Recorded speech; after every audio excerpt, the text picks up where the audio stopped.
Hey everyone, Dr. Coughlin from Freedom Chiropractic in Mount Laurel, New Jersey. As a chiropractor, I see a lot of patients suffering from disc bulges and disc herniations. When it comes to a herniated disc and its timetable on healing, it comes down to the severity of the condition. A mild issue is obviously going to have a better and quicker chance of healing than that of a very serious one. So I'm going to start with more mild disc issues and we'll work towards the more severe ones. And at each step, I'll give you advice along the way. On the severity scale of bad to very serious, an irritated or swollen disc bulge is considered to be the most mild. The best way to explain an irritated disc is to think of a nice jelly donut. So spinal discs are like shock absorbers in between the bones or vertebrae that make up the spine.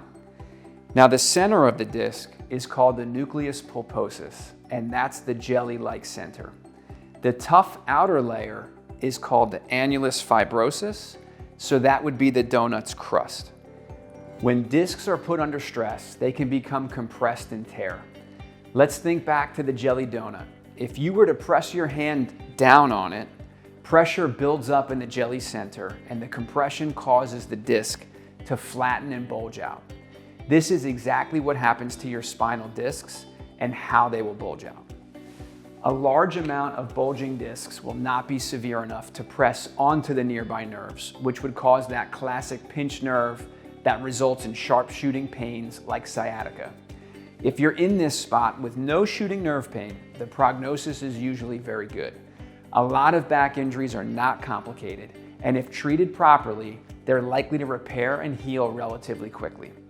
Now, correcting this problem is likely to require you to make some lifestyle changes and take an active role in activities that are going to help reverse the condition that caused this bulging disc in the first place. For more mild cases, I'm going to provide some steps to take at home to help this problem resolve. Here are some of the things you can do to help. Number one, apply ice to the spine. Ice helps to reduce inflammation in the disc area that's swollen and inflamed. It's a good idea to use ice in the first 48 hours of an injury, and then you can apply heat to the surrounding muscles involved, since it will soothe the muscles and get the blood flowing to the injured area, which can promote healing. Number two, stretches and exercises to the core. This is a time to focus on relieving compression in the discs so that they can heal. This can be done with at-home stretches and simple core exercises.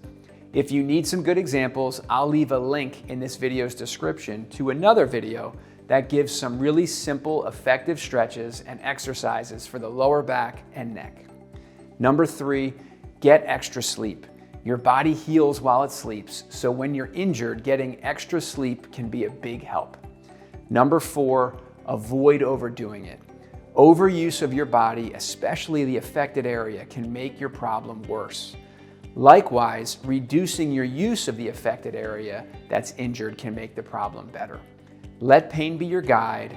If there's a certain position or activity that causes more pain and irritation, back off. Try to avoid or limit doing it.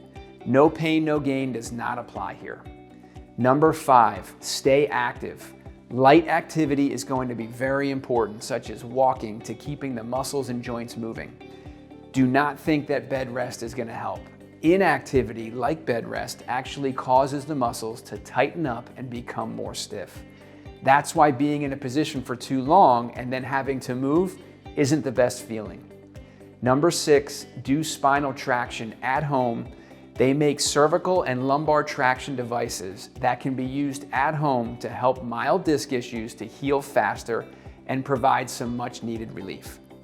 Number seven, use a lumbar support brace. For a lumbar disc issue, a lumbar support brace can provide a lot of support and stability to your lower back while the disc heals. For disc injuries that don't respond to these recommendations, or injuries that would be considered more than mild, the first step to take is to seek conservative treatments such as chiropractic adjustments, spinal decompression therapy, doctor-prescribed stretches and exercises, and regenerative medicine techniques to help the discs actually heal. These injuries would include disc herniations of varying degrees. So back to our jelly donut example. When the disc is under too much pressure, the outer crust starts to crack, or tear, and the jelly starts to leak out.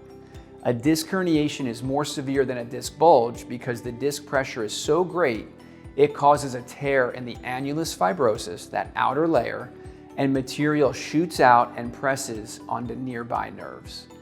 This is where a pinched nerve occurs, and it's not fun at all. The classic sign for a neck disc herniation is going to be sharp, radiating pain into the neck that tends to shoot into the shoulders, arms, or hands. In the case of a lower back disc herniation, it results in severe sciatic pain into the buttocks, legs, and even the feet. At this point, you need to consult with your local chiropractor or doctor for a professional opinion and possible treatment. Imaging, such as an MRI, is needed to gauge the severity of the disc herniation and its impact on nearby spinal nerves. If you've been diagnosed with a herniated disc and it was said to not require surgery, then in most cases it's going to require several months to heal. It will require professional treatment such as chiropractic or physical therapy to recover. This is why we created our Freedom Protocol. We specialize in disc injuries, and our cutting-edge conservative approach has created a very high success rate for our patients. It starts with a thorough health history and detailed physical exam. This is followed by imaging, which typically consists of dynamic digital X-rays and MRI. From here, we are able to determine if you are a candidate for our Freedom Protocol. And if you are a good candidate, then we can begin your healing journey. Our Freedom Protocol has 4 parts to it.